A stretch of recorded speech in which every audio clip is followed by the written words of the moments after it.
Muito boa noite, meus amigos vendedores de carros. Sempre um prazer muito grande estar aqui para a gente falar do mercado de compra e venda de carros, de falar de negociação, o nosso cantinho do vendedor de carros aqui. Sempre muito bacana a gente fazer esses encontros e hoje a gente vai receber uma grande autoridade, o deputado Marcel Van Hatten, que se dispôs a falar um pouco sobre o projeto de lei, né, de importação de carros usados. Né? A gente sabe que isso é vedado, hoje a gente não pode importar carros usados, né, exceto algumas situações peculiares aí. E a gente precisa entender, o deputado é uma coisa, uma demanda que vai mexer com o Brasil todo, se isso vier a acontecer. Esse projeto de lei, eu tenho ele na íntegra aqui, a gente vai discorrer sobre ele hoje.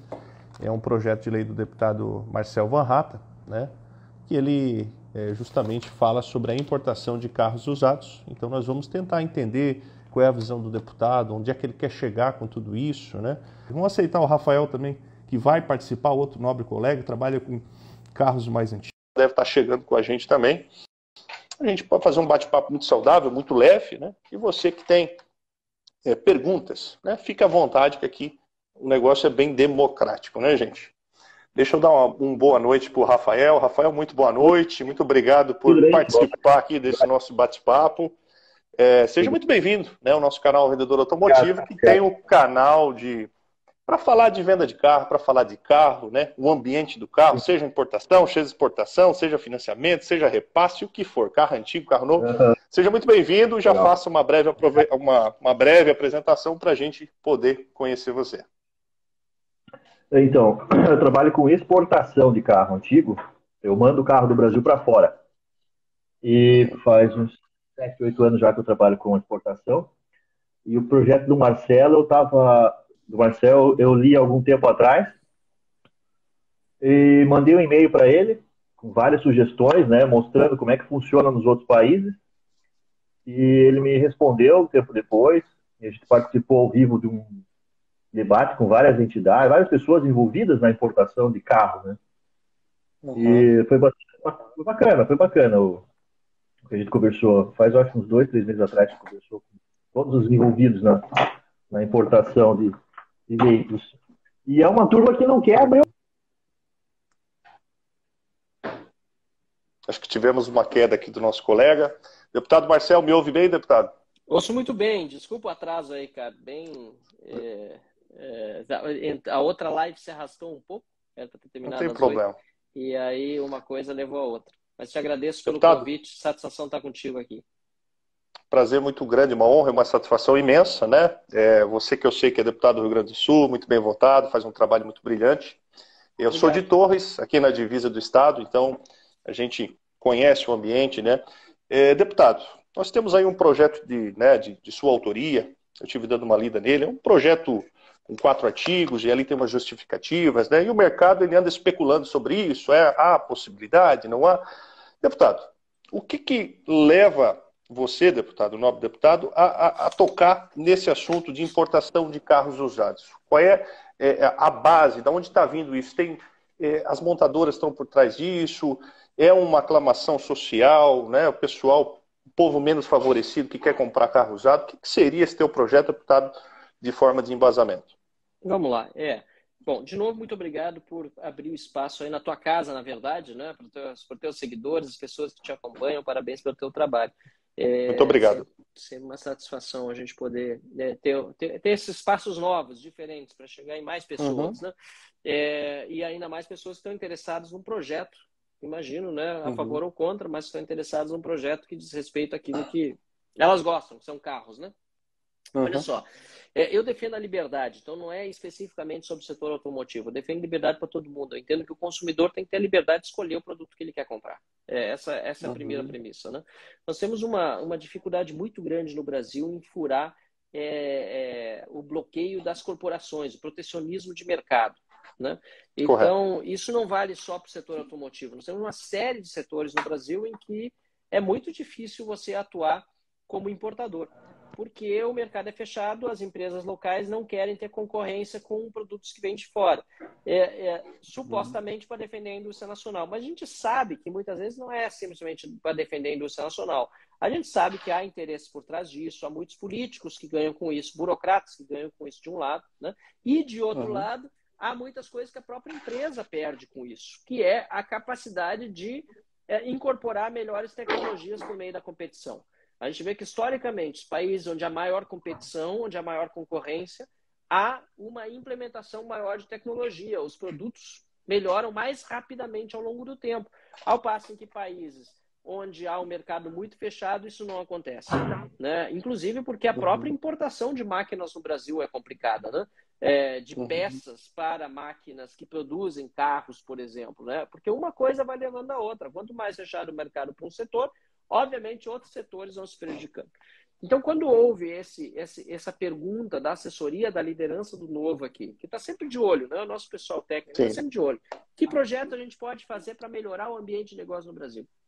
Quando houve a sugestão de fazer esse projeto, eu que realmente não conheço tanto desse mercado, eu topei logo, porque eu disse, olha, parece interessante. Por que a gente não pode importar carros desde que eles tenham as mesmas regras, né? Por exemplo, de emissão de gases, Poluentes. etc. Né? Oi? De poluentes, né? De poluentes, exatamente. Emissão de poluentes, que em outros países... Qual é o problema? E aí que a gente começou a ver, de um lado, um grande apelo popular, porque ainda mais agora que os preços dos carros estão subindo, né? E muita gente gostaria de importar, porque não só usado, não. Novo é difícil de importar também. Carro novo não é fácil importar. Pois é. Tem carro 0 quilômetro, tem 5, 6 anos, mas tá novo, tá zero, mas é difícil importar. É permitido por lei, mas é difícil, você tem que ter gente. E outra, e por que precisa ser sempre, né, da forma mais burocrática possível, né?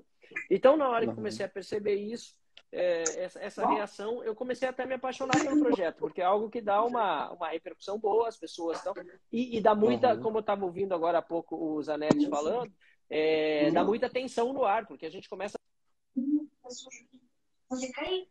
Andy, né? Então, enfim, é um projeto que está protocolado, está andando, e agora a gente depende muito, claro, de pressão das pessoas também, de ajuda para que ele possa, pelo menos, se não liberar completamente, porque a gente sabe que é um pouco mais difícil, pelo menos que a gente possa avançar, reduzir o número de anos que precisa ter um carro de colecionador, por exemplo, para ser importado, já seria um ganho. Tem algumas coisas que a gente pode ouvir junto com vocês, inclusive, para botar no projeto. Não dá para provar tudo, tá? Tudo bem.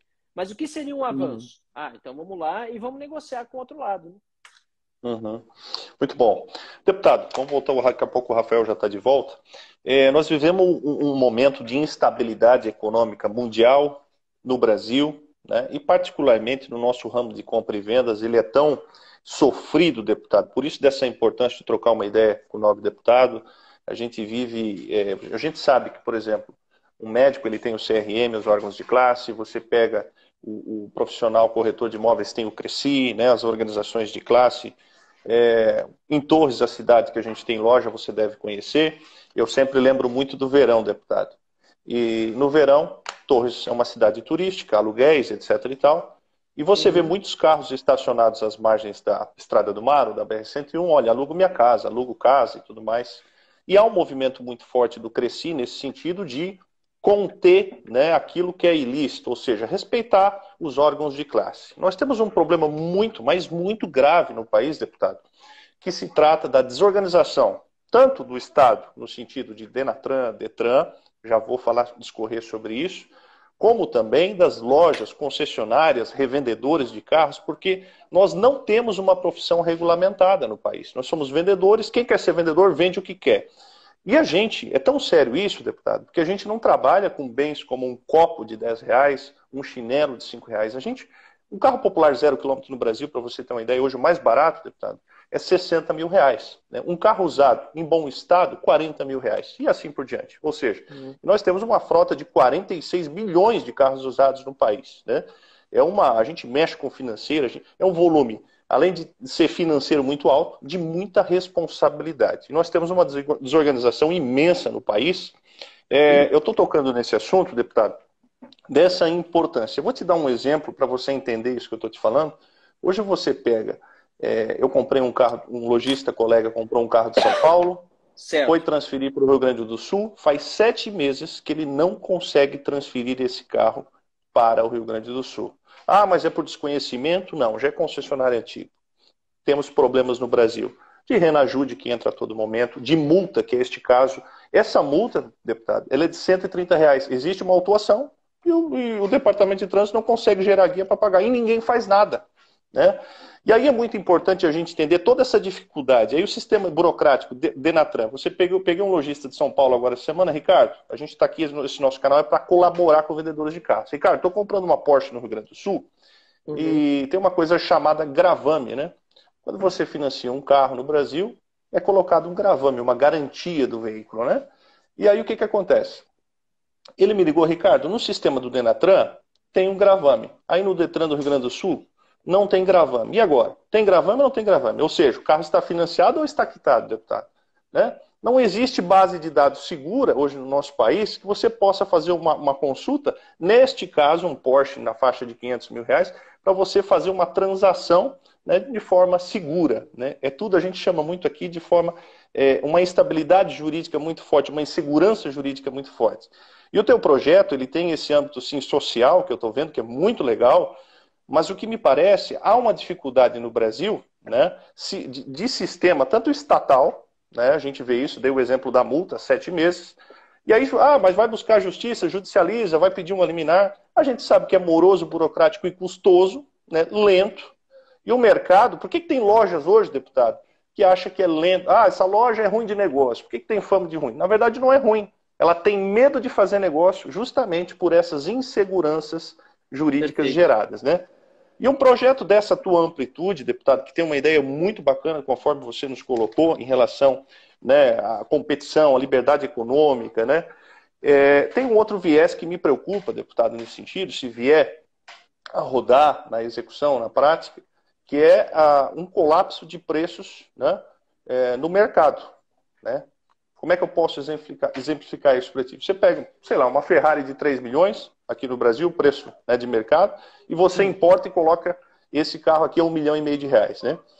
E esse carro passa a custar R$ 1,5 milhão aqui, e o preço de mercado dele é de 3 milhões. Como é que fica todo esse mercado? Como é que fica essa frota de 58 milhões de carros usados que já tem no Brasil? Aliás, 50 milhões de carros, né? Eu tenho muito medo, muito receio. Eu acho que o projeto é muito valioso, né, de um caráter social impressionante. E aí vejo duas dificuldades, seria em relação à política de preços, né? E qual a sua visão em relação às montadoras? Você não tem um receio que elas possam, como você introduziu, a ter essa dificuldade, esse embate nos bastidores políticos? Não, com certeza. Foram várias coisas ao mesmo tempo, até anotei aqui, para não me perder, tá? Peraí, você começou falando sobre a regulamentação, falou sobre a burocracia. Isso. E agora sobre os efeitos dos preços, né? Vamos começar por esse último aí. Eu não tenho nenhum receio na questão de efeitos do preço. Pelo contrário, eu acho que é bom. Porque quanto menor o preço para o consumidor, mais dinheiro vai sobrar para ele, do bolso dele, para comprar outras coisas, inclusive outros carros. Então, o cara que vai comprar uma Ferrari de 1,5 milhão, ele pode passar a comprar uma Ferrari de 1,5 milhão, ainda mais se ele é colecionador, ele pode comprar duas, se quiser, entendeu? Pelo dinheiro que ele tinha antes, que era os 3 milhões de reais. Além disso, quanto à indústria em si, a indústria até pode ela ficar preocupada em relação ao nicho de mercado dela. Mas o fato é que você vai acabar gerando um novo mercado no país para uma série de outras atividades relacionadas a esses carros, inclusive na área de peças. Aí tem muita gente que diz assim, mas vai importar o carro, mas não vai ter peça para vender. No primeiro momento, provavelmente não vai ter. Mas à medida que esse carro for sendo importado, as peças terão de ser importadas. E se esse carro for importado num volume suficiente, as peças passarão a ser fabricadas no Brasil e serão consertadas em mecânicas especializadas. E, além disso, algumas pessoas dizem, mas aí eu vou ter um carro, mas não vai ter peça, não vai ter garantia, não deveria deixar o cara comprar. Eu disse, não, e daí? Se o cara quer comprar um carro e vai ser feliz andando com ele durante um ano, ele vai quebrar depois, não vai ter peça para comprar, por que o cara não pode ser feliz durante aquele ano com o carro que ele comprou? E aí? Se não tinha garantia, não tinha peça, qual é o problema? Porque isso vai tirar a liberdade do cara viver feliz durante aquele ano. Porque você acha que deveria ter as peças, eu não me sinto autorizado a interferir na felicidade da outra pessoa. Se a felicidade dela é ter esse carro durante um ano, 2 e tal. E mais, ela vai ajudar a movimentar esse mercado, né? Eu estou falando uma situação extrema, tá? Até quase debochando da situação, é claro que não é o caso. Pode até ser o caso, mas não é o caso na maioria das vezes, né? O que a gente precisa lembrar, o Zanetti falou muito bem, talvez ele possa complementar depois, se a internet dele ajudar, ele falou um pouco sobre isso na audiência pública que a gente teve, sobre o mercado que a gente está perdendo no Brasil em virtude dessa proibição, o tanto de outras atividades que nós teríamos. Bom, sobre regulamentação, eu concordo com você que é importante ter uma organização do setor. Todo setor bem organizado é um setor que garante mais qualidade para o cliente.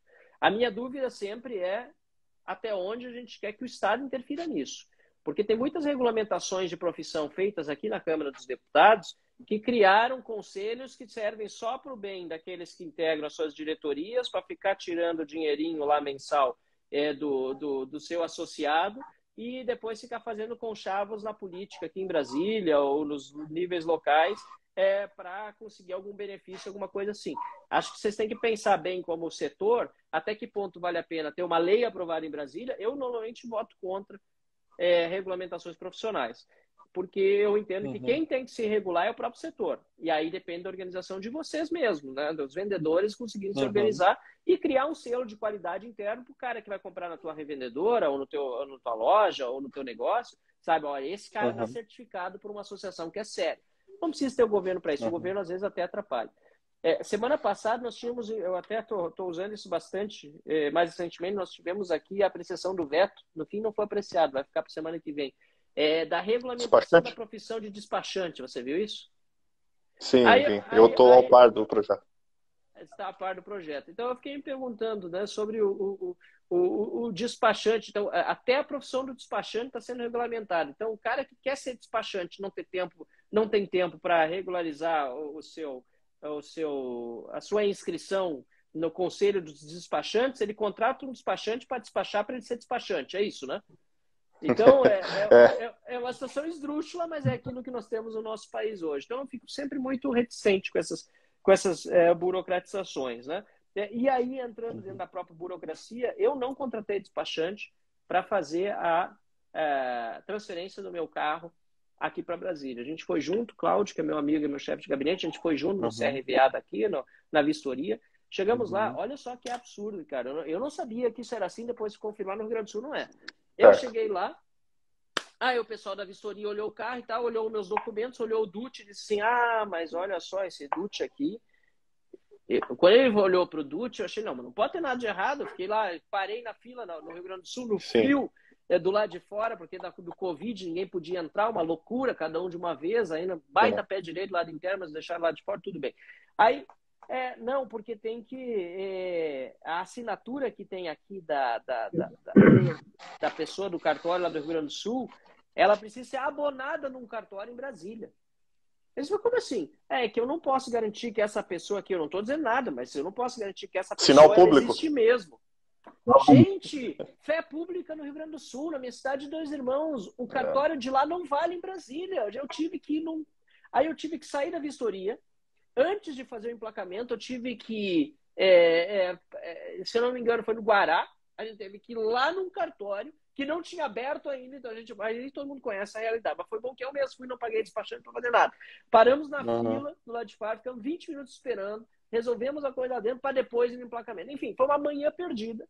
E é isso. Imagina o tempo que a gente perde no Brasil com essas burocracias, a produtividade. E vocês, revendedores, né, quem trabalha com isso mais ainda, fazem isso pelos clientes e é importante que façam, mas olha o tempo precioso que vocês e os clientes perdem com esse tipo de burocracia completamente inútil, só serve para dar dinheiro mesmo para o pessoal da burocracia. Deputado, eu vou passar a palavra para o Rafael. Rafael, acho que agora estabilizou a sua internet. Obrigado por estar aqui com a gente. E passo a palavra a você para fazer as indagações ao deputado. Só falando alguma das burocracias aqui no Paraná, o Detran do Paraná, quando eu exporto o carro, eu tenho que dar baixa no documento. Então, senão o documento fica... Todo ano você tem que pagar, né? Então você tem que dar baixa como exportação. E o Detran agora do Paraná não está aceitando a baixa.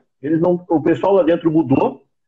Quando você faz a exportação, você tem o documento único de exportação. Aquele documento já diz tudo. A nota fiscal, o valor do carro, país de destino, comprador, exportador. Tudo o que precisa da negociação está escrito ali. Com esse documento, você apresenta ao Detran, mais a transferência do veículo, faz a transferência à baixa, a solicitação de baixa por exportação. O Detran simplesmente não está aceitando eles querem que o fiscal da Receita Federal assine um papel qualquer dizendo que aquilo foi exportado, sendo que está na lei da exportação lá, que existe essa normativa. Não, se exportou, o documento de exportação que vale. Então o próprio Detran não sabe as leis que existem para dar baixo do documento. Aí fica o carro com o documento em aberto, agora não sabe o que fazer. Tem um monte de documento que está baixo, o Detran não sabe o que fazer. Outra coisa que eu queria passar é que quanto mais veículos entrarem no país, não pode deixar assim, vai importar sucata. Você precisa ver a quantidade de carros, que tipo sucata que eu exporto, que o pessoal lá fora restaura, entendeu? Uhum. Então, tem mercado para todo mundo. Você tem o mercado para o cara que vai comprar uma sucata, você tem o mercado para o cara vai comprar um carro perfeito para ele, como se tivesse saído da fábrica. Você não pode limitar isso aí. Deixa que o cliente decida, ele vai fazer, né? Aí o cara que importou a sucata, ele vai querer comprar peça. O próprio mercado dele já vai ter as pessoas que vão importar as peças, ou que vão fabricar. O próprio mercado se adequa, né? Você tem volume de gente comprando esse tipo de carro, o próprio mercado vai se abastecer de peças e os empresários vão aparecer para fornecer o material, né? Uhum. E naquela live que a gente teve lá, eu mandei o link dos preços de carros usados em Cuba, não sei se você chegou a ver. Não, um carro que custa 500, não viu? Não vi. Carro que custa 500, é o LX de Cuba, lá, se você procurar o LX de Cuba, você vai ver. Um carro que custa, tipo, esses Hyundai Accent, esses carrinhos, por exemplo, custa 200, 300 euros na Alemanha, em Cuba custa 45 mil dólares. Então, tipo, para você ver como o mercado fechado limita muito a liberdade das pessoas, né? Total. Eu acho que assim, quanto mais você deixa o mercado aberto, você gera trabalho para muita gente, sabe? Você começa a trazer mais carro para o Brasil. Mas daí o preço do mercado do carro nacional vai baixar. Será? Não sei. O mercado vai se adequar, entendeu? O mercado vai se adequar. Quem tem um carro que vale 50, de repente o carro dele vai valer 45. Vai ser uma realidade. Vai ter muito mais oferta. No mesmo momento, o cara vai poder comprar um carro que ele queira trocar mais barato, né? Uhum. Então vai gerar, a princípio, gera espanto, medo e tal, mas vai ser melhor para todo mundo. É que tem muito receio, as próprias montadoras colocam esse receio, né? E a gente vê que há uma dificuldade de compreensão nesse ponto, né? É claro que no primeiro momento pode ter um... Oi, pode falar. As montadoras, elas querem só mamar no governo, isso é fato. Tem um imposto, deputado, que se depois quiser pesquisar, chama-se Reintegra. Eu não sei se está ativo ou não. É um imposto que a montadora exporta $100 em carro novo, ela tem direito a 2,5% de crédito do governo. E eles estavam pleiteando a 10% esse imposto esse ano. Então, tipo, mas, cara, como assim? Só a montadora tem direito a esse crédito do governo quando exporta alguma coisa? Então, qualquer outra empresa que exporta também teria direito ao crédito, né? Aí você vê o poder dos montadores em cima do governo para mamar, chupar o possível, quanto mais puder tirar, melhor, né? Então você veja aí como é que o pessoal trabalha. Deixa eu dar um gancho para vocês. E são deputado... os impostos mais altos, não os mais altos, mas o carro, mais de 50% do carro, em muitos casos, é imposto, né?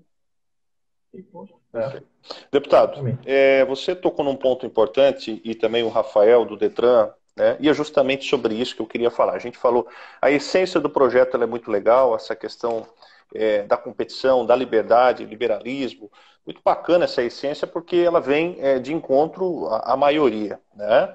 A competição de preços, etc. Agora, eu queria saber da opinião de vocês, e eu acho que vocês já deram uma introdução sobre isso, sobre essa instabilidade, eu falava de Denatran, né, de multa, de Detran, Renajude. Nós temos um problema seríssimo no país, agora falando da prática, deputado, boletos falsos, absurdamente hoje, clientes perdendo 11, 20, 30 mil quitando boleto falso, ninguém faz nada, né? Você vai numa polícia, faz um boletim de ocorrência e ali fica, né? É um absurdo, a população sofre calada, na verdade. Vai judicializar isso, não adianta. O delegado não tem poderio nenhum, vai ter que pedir para o juiz, 72 horas depois, 3 dias, já não tem mais nada, já distribuiu o Pix para tudo que é lado, acabou. Nós temos um problema seríssimo, nós temos 27 Detrans no país, deputado, cada um pensando de uma forma, como você falou aí em Brasília, como o Rafael falou no Paraná, Santa Catarina não é diferente, né? Com resoluções, com portarias. A gente tem esse problema seríssimo do carro clonado no país. O Rio de Janeiro está todo mundo com medo de comprar carro. Por quê? E os caras estão se aperfeiçoando a cada dia. Um carro, nenhum perito hoje está conseguindo quase no Rio de Janeiro descobrir. Grupos de repasse de carros, né? Tem um colega tenente que perdeu 160 mil reais, o cara bloqueou ele, fechou o grupo, judicializa, meu amigo, te vira. É essa desorganização, deputada, que eu me refiro, né? Vistorias cautelares, o carro é de leilão, eles vão lá, fazem esquema para baixar no sistema do Detran, de um estado para o outro. Toda essa bagunça, né, que é sim, né, de responsabilidade do Estado, porque o Estado é responsável, o Denatran, primeiramente, e depois abaixo disso os Detrans estaduais, a gente vê uma verdadeira salada de fruta. No Brasil é assim, tem que pegar sinal público, daqui a pouco a procuração não é aceita. Daqui a pouco, sabe, essa bagunça, essa desorganização, essa instabilidade prejudica demais e gera essa insegurança jurídica, e eu volto a bater na tecla. Nós não negociamos uma caneta de R$1. Nós não negociamos um copo de R$10. Né? Carros ali de coleção, provavelmente do Rafael, que faixa de valor é, Rafael? Ah, tem carro que chega a custar 50, 60 mil euros que a gente Tá manda lá vendo? para Então fora. vamos lá, euro tá 5, já trata de 200 para fora. E aí, um 300 simples pau. erro, uma simples multa de R$130 pode travar todo o sistema, né, para se prosseguir as negociações. Por isso que eu falava. E isso me preocupa demais, deputado. E a voz dos vendedores de carros, dos lojistas de carros, essa desorganização que eu quis falar de classe, ela não tem força, porque ela não tem representatividade.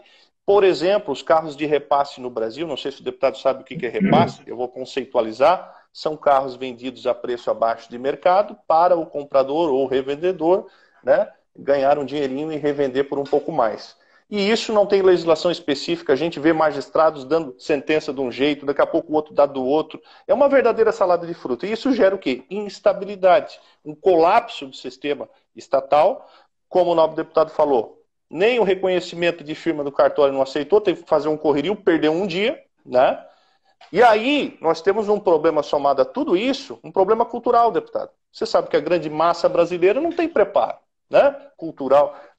Já para fazer uma transferência no Detran, o deputado teve dificuldade, tu imagina uma importação, né? Não é querer julgar né, o projeto, mas ele é muito bacana a sua essência. Mas eu digo, na realidade, na carne, você enfrentar todo esse sistema desorganizado que a gente tem, né? Cada Detran pensando de uma forma. Aqui no Rio Grande do Sul, para te ter uma ideia, deputado, dia 20 e 25 de dezembro, desliga os computadores, tudo, diz que está tudo fora do sistema. Por quê? Porque dia 1º tem que virar o IPVA, eles têm que gerar guia para antecipar. Então, a gente sabe que nunca vai ser o mundo perfeito, mas a minha visão, deputado, está muito bagunçado, não tem ninguém controlando, né? Isso, e aí você mencionou, não, vocês têm que se organizar. A gente busca, briga, mas está difícil, deputado. O Zanetti estava na audiência pública aquela que a gente teve, até vai ser legal recuperar, eu vou ter que assistir ela de novo, tinha muitas coisas interessantes que foram ditas lá. E uma delas foi o pessoal do IBAMA, né, que disse, nós não vamos ter gente que chega para analisar as entradas. Ali foi o que eu pensei, assim, puxa vida, na expressão mais chula que existe, né, o poste urinando no cachorro, né? O pessoal que está lá é para atender o cidadão e não para dizer, não, o cidadão vai ser bloqueado de fazer o que ele quer porque a gente não tem condição de atender. Não, não é possível um negócio desse. Então eu concordo com você quando você fala, olha, a dor de vocês é enorme para fazer qualquer negócio.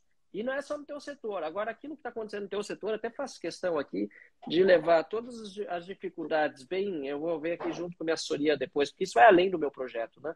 Levar todas as dificuldades bem discriminadas e bater na porta certa do Ministério da Infraestrutura e também da Economia para ver se a gente consegue, pelo menos, dar uma unificada aqui desde Brasília. Mas eu sei que é difícil. Não vou prometer resultado porque os interesses são muito grandes. A começar pelos próprios Detrans.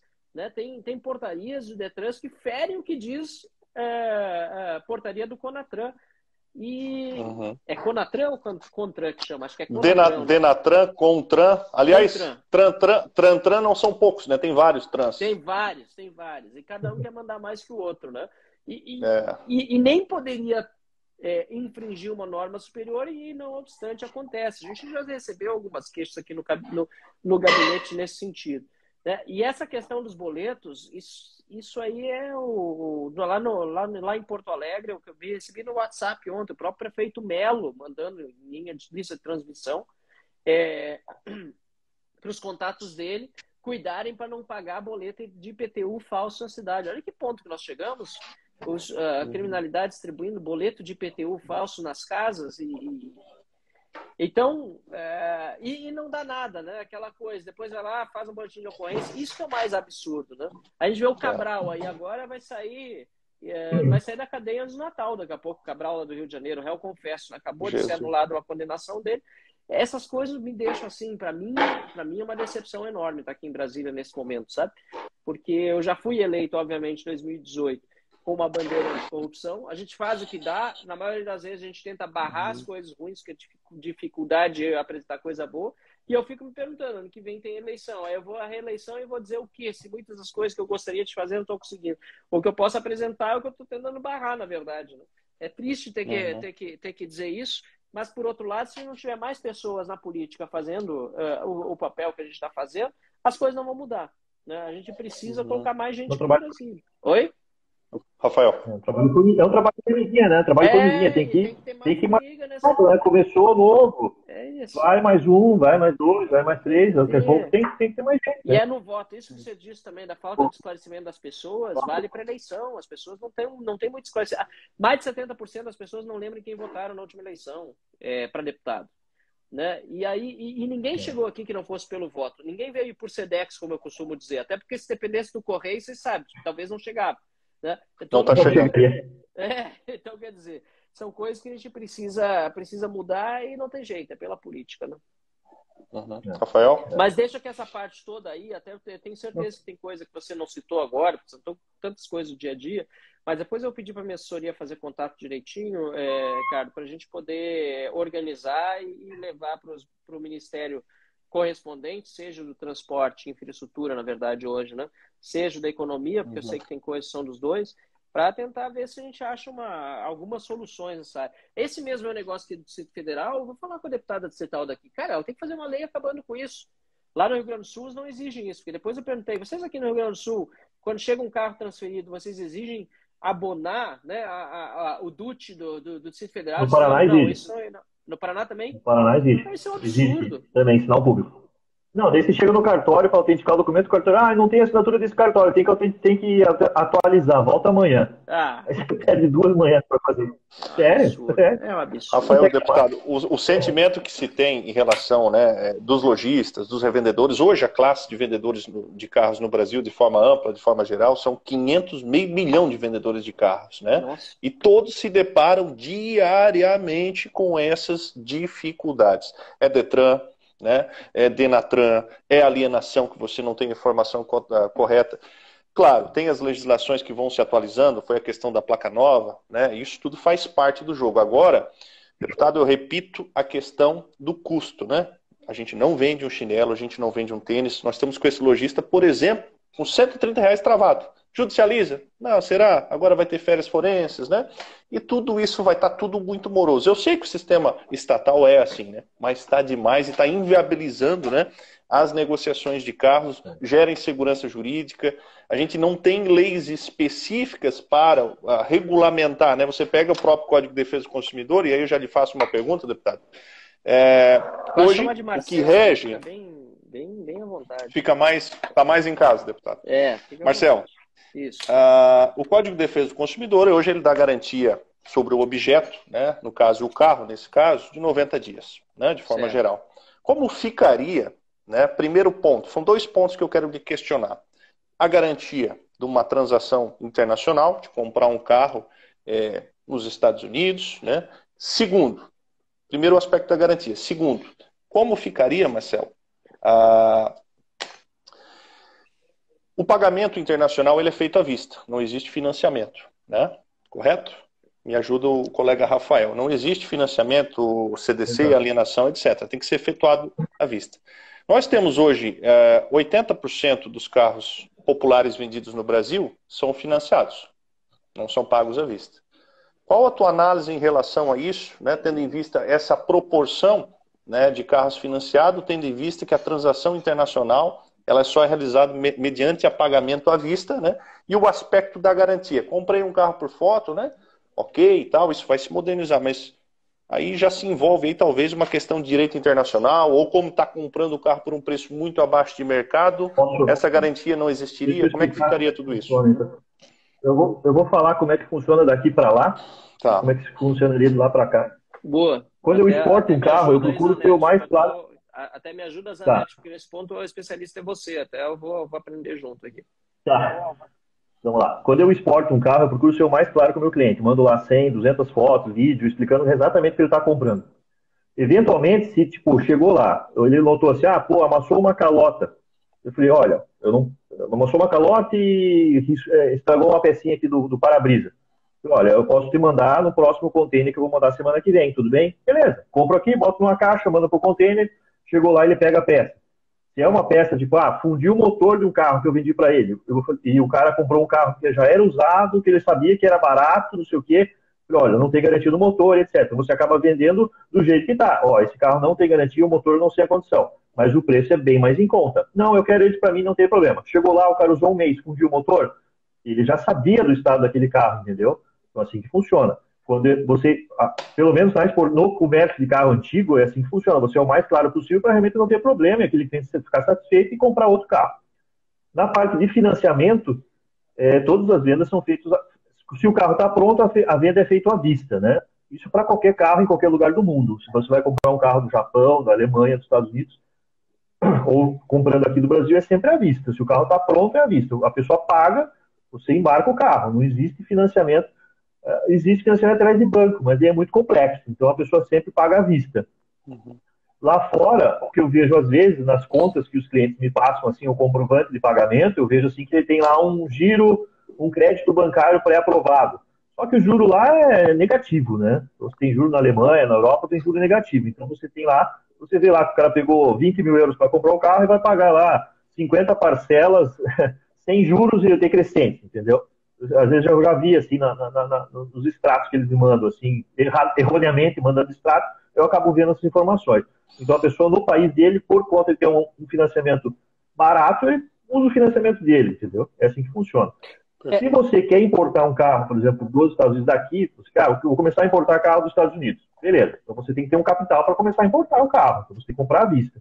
Nenhum fornecedor lá fora vai te dar um crédito. A não ser que você abra uma carta de crédito aqui no Brasil, num banco que você tenha limite. Então, você tem lá $1 milhão de limite no teu banco aqui, para importar. O banco vai, se você não pagar, o banco vai te pagar a importação que você vai fazer, entendeu? Com esse 1 milhão, você vai lá e compra à vista do fornecedor lá fora, e aqui no Brasil você vai ficar devendo 1 milhão para o banco que você financiou você.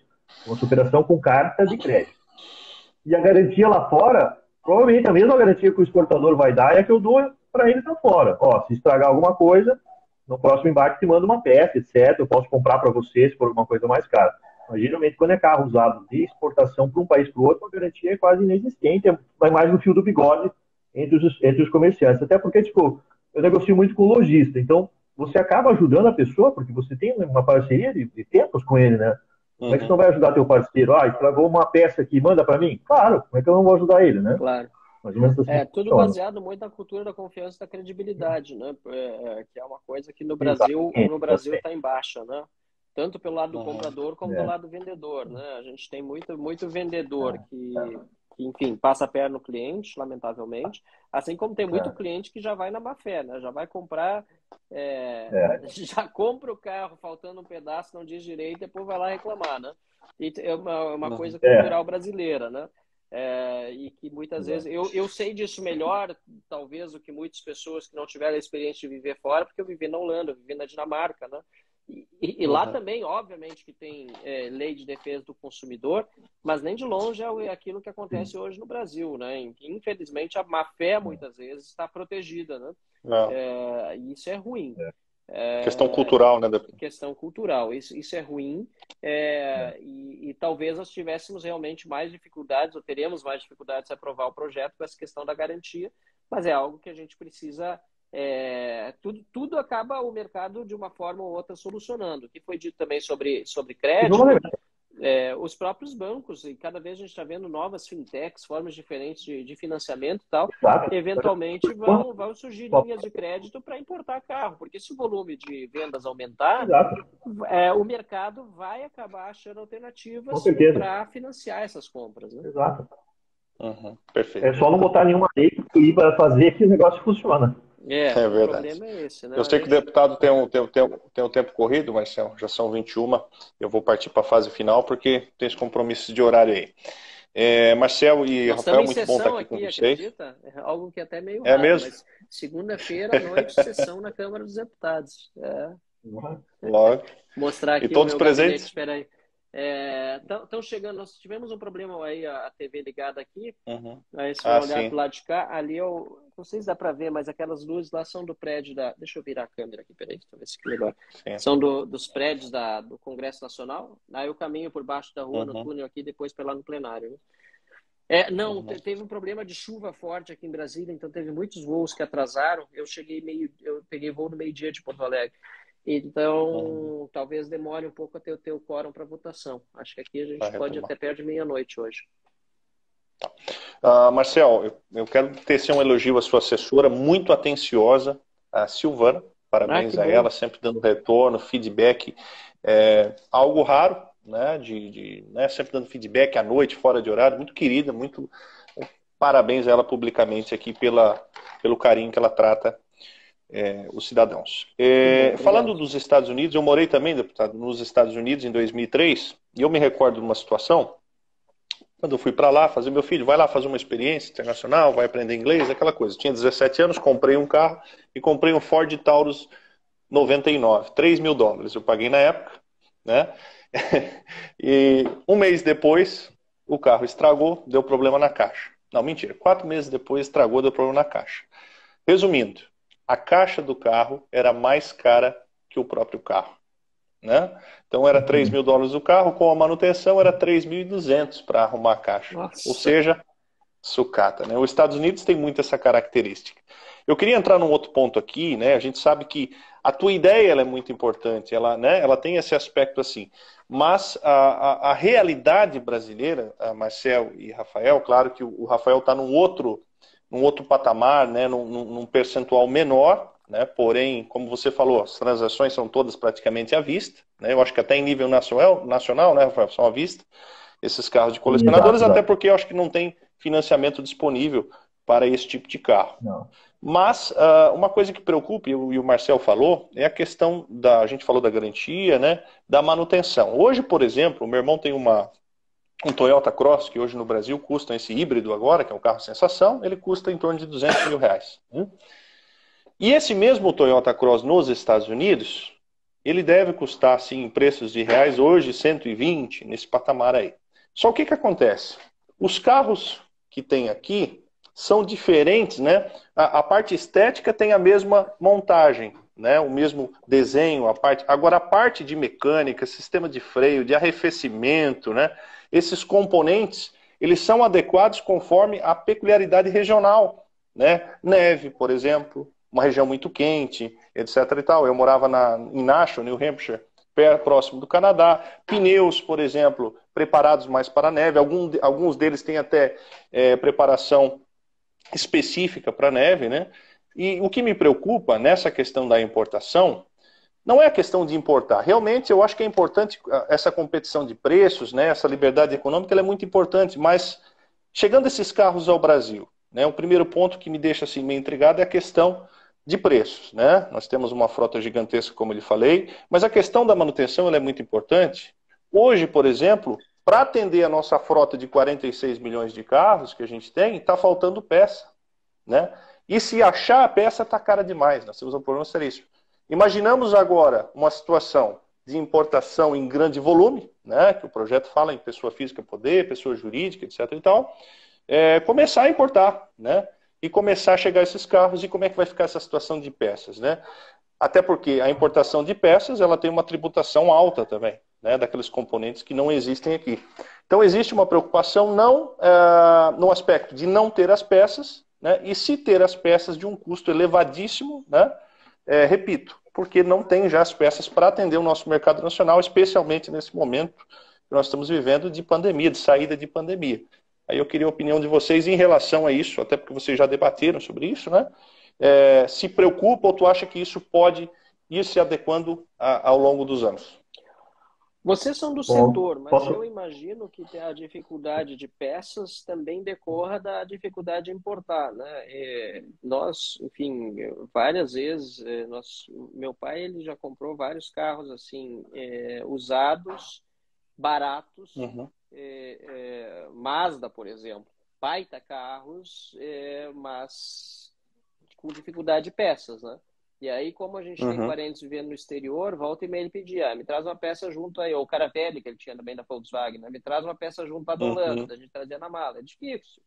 Então, se você liberar mais importação de carros, a decorrência disso é poder ajudar na importação de peças, eu imagino, né? Aí o Zanetti pode me ajudar um pouco melhor. É a segunda etapa do meu projeto daí, né? Oi? Daí seria o segundo projeto, você abaixar o imposto para das peças. É claro, porque uma coisa vai pressionando a outra para acontecer. Na verdade é isso. Assim, ó, a gente vai abrindo caminho.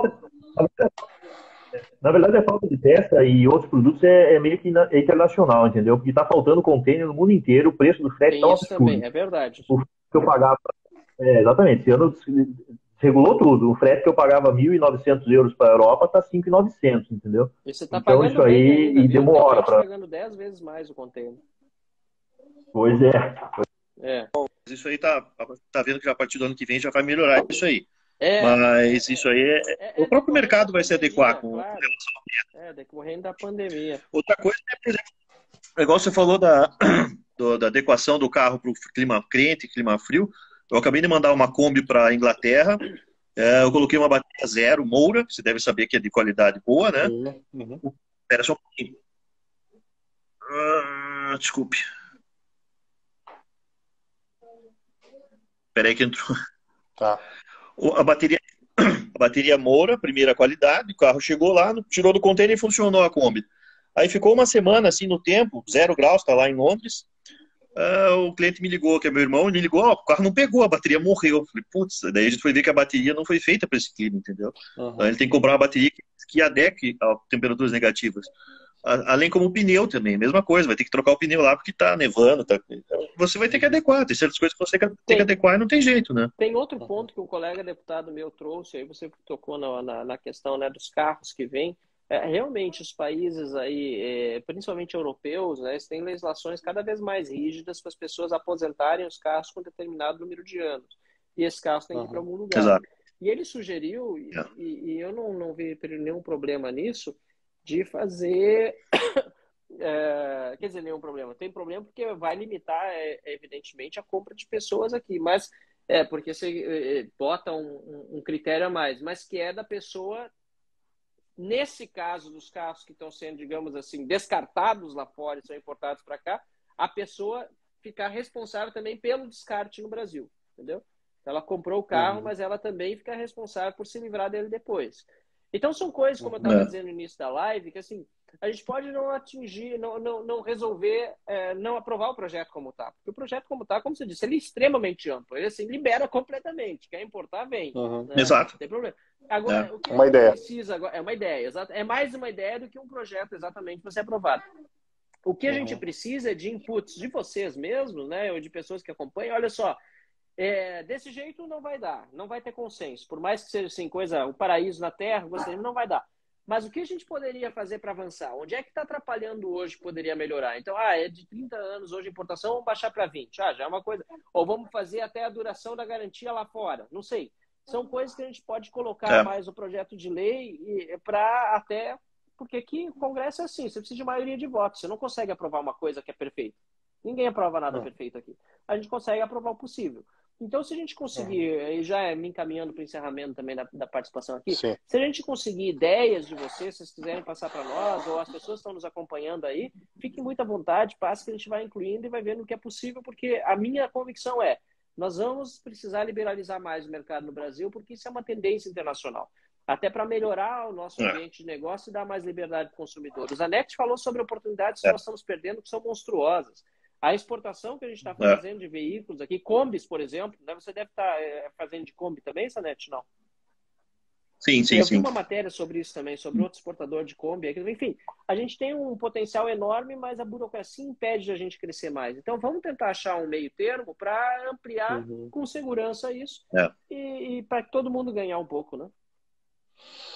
Perde-se muito na importação dessas sucatas que tem lá fora, para restaurar aqui no Brasil, que a mão de obra é barata, para reexportar para outro lugar. Por exemplo, você importa um carro americano, restaura aqui no Brasil e manda para a Alemanha.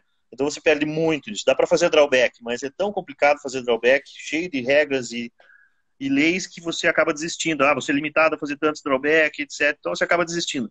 Uhum. Se fosse mais fácil, muita gente traria, restauraria aqui no Brasil e mandaria para outro país. Isso é fato. Pois é. Marcel, Rafael, obrigado pela oportunidade. Uma honra, uma satisfação muito grande. É importante, sim, liberar. Acho que, né, a livre concorrência, a competição é muito importante. Agora, nós precisamos mais do que nunca, Marcel e Rafael, de organizar. Nós vivemos realmente algo que pouca gente fala. Nós temos pouca representatividade da Fenalto. Nós não temos, são todos, cada um por si. É como o Marcel falou, vai lá, corre lá no Detran, volta aqui. Não, hoje não é mais assim, a mulher acha que é assim. E isso é insegurança negocial, insegurança jurídica, né? Não dá para brincar com 50, 100 mil reais, independente do valor de um carro. Um carro popular 0 km hoje é 60 mil. Né? Então nós vivemos uma instabilidade, acho que liberar é importante. Agora, primeiro é preciso botar a casa em ordem, Marcel, Rafael.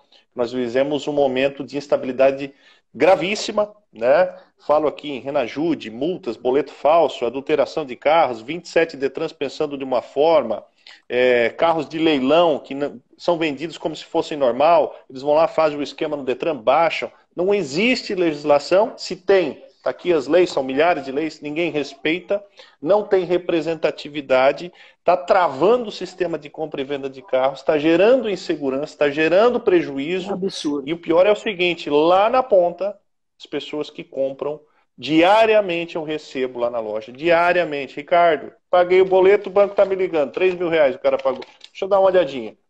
Boleto do carro, favorecida, senhorazinha de 70 anos. Favorecido. Pedro Paulo da Silva, CPF. Minha amiga, é boleto falso. Ai, o que eu faço? Vai na polícia. Vai lá na polícia. Ricardo, eu fui na polícia, e agora? Vai para casa descansar. E isso, né, a gente precisa mudar. Né? Tudo, como o deputado falou, Marcel e o Rafael falou, a gente não consegue. Agora a gente precisa se organizar. Marcel, eu queria contar com a tua força aí em Brasília, o Rafael no Paraná, que a gente possa dialogar. Há uma carência muito grande, Marcelo, muito grande, né? Tá travado e o sistema, os nossos vendedores de carros, ele tem essa dificuldade, mas tem uma dificuldade de representatividade e diálogo, e alguém precisa botar a cara a tapa, e eu estou aqui para falar um pouco sobre isso, porque tá demais, gente perdendo muito dinheiro, consumidores lesados, né? Sistema, aí o Estado, né? Denatran, Detran, etc. Cada um, vocês exemplificaram muito bem, tudo travado, né? Cada um do seu jeito, faz assim, né? Me dá um cenzinho aqui por fora que eu passo na vistoria, aí vai. E a gente precisa, pelo menos, elevar um pouquinho esse nível para poder trabalhar com mais tranquilidade. E repito, por que tem lojas que são conhecidas ou até estão fechando? Ah, mas essa loja é ruim de negócio. Não, não é ruim. Ela está com medo de negociar. Está com medo de negociar. Por quê? Por todos esses exemplos que eu passei aqui. Gente, muito obrigado a oportunidade. Deixo as considerações finais a cada um de vocês para a gente fechar o nosso encontro. Eu que agradeço aí, muito bom conversar com você que é do setor, vive no dia a dia. A gente tem coisas que nem imagina, né? A gente, enfim, praticamente todo mundo compra carro, até certo ponto vive essas experiências que nem eu vivi aqui em Brasília para fazer a transferência do carro do Rio Grande do Sul para cá. Mas você deve viver todas as experiências, são uma loucura, né? As mais diferentes. E lamento por isso, porque nós devemos ter um país muito mais aberto para quem está aí trabalhando, né? E não criando dificuldades. Hoje até tem muita gente que não sabe, mas é possível ter 27 RGs no país. Nossa! Não sei se vocês sabiam disso. É por estado? Não. Tem bandido com 6, 7 RG na carteira. Porque cada estado tem o seu registro. Então, isso é um absurdo. E, ironicamente, é o registro geral, né? Então, quer dizer, é um absurdo. E esse é o nosso país. A gente tem muita coisa para mudar, mas para mudar tem que começar. Então, aqui eu faço o possível, agradeço mesmo a confiança que vocês depositam aí. Simplificar, né? Tem que simplificar, né? O pessoal cria muita regra, tem que simplificar. Eu vejo, assim, meus clientes lá fora, eles registram o carro, assim, tipo... Teve a história, eu vou contar só rapidinho a história de um cliente meu nos Estados Unidos, foi registrar um carro, ele colocou na carreta, chegou no Detran lá, foi registrar. Daí, no Detran dos Estados Unidos, né? Daí ele chegou lá, a moça falou assim, não vou poder registrar. A moça, aquela americana, assim, de 200 quilos, falou, eu não vou registrar seu carro, porque o documento está em português, eu não leio português. volta com esse documento traduzido que eu registro para você. Tá bom, cara, pô, tá. Pegou, foi lá, traduziu, colocou no envelope, foi no dia seguinte lá no Detran de novo, né? Deixou o envelope em cima da mesa. A moça nem abriu o envelope. Daí ela falou assim: você trouxe o documento traduzido? Sim. Tá dentro desse envelope? Sim. O número do chassi que tá nesse documento é o que tá no carro lá no pátio? É. O nome que tá desse documento é seu nome, que é dono desse carro? É. Só um pouquinho. Foi lá dentro. $50, tá aqui o documento, tá registrado, pode ir embora. É isso. Tipo, muito rápido, simples, Não confia precisa na mais palavra do da que pessoa isso. e já é. Exato. Não precisa mais que isso. Então, Quando eu abri empresa na Holanda foi a mesma coisa, tinha só meu documento de identidade. Eu tinha uma empresa que eu levei 4 meses já era. para abrir no Brasil. Na Holanda foi a mesma coisa, era a mesma empresa, a mesma finalidade, É. consultoria e tal. Mas lá só precisei do meu documento, esperei meia hora para ser atendido, meia hora. E foi mais do que isso. A pessoa que me atendeu lá ainda me fez 5 perguntas. Né? Quantos clientes você espera ter em um ano? Qual é o faturamento que você espera? Foi lá, botou, me entregou o business plan na saída, inclusive, entendeu? Pronto. É um troço louco. Cara. Mas, enfim, a gente tem Impressionante. um monte para avançar. Algumas coisas já avançaram no Brasil, acho que algumas coisas melhoraram. Nós temos aí a MEI, que não existia no passado, né? Nós temos algumas coisas melhores no Brasil já, mas falta bastante. O que eu puder fazer aí, contem comigo aqui em Brasília. Muito obrigado pelo convite. Legal. Bom estar com vocês. Obrigado. Beleza. Tchau, gente. Uma boa noite. Valeu. Ela merece aí. Tá sempre ajudando bastante. A turma toda aqui, bastante dedicada. Valeu. Valeu. Tá bom. Valeu.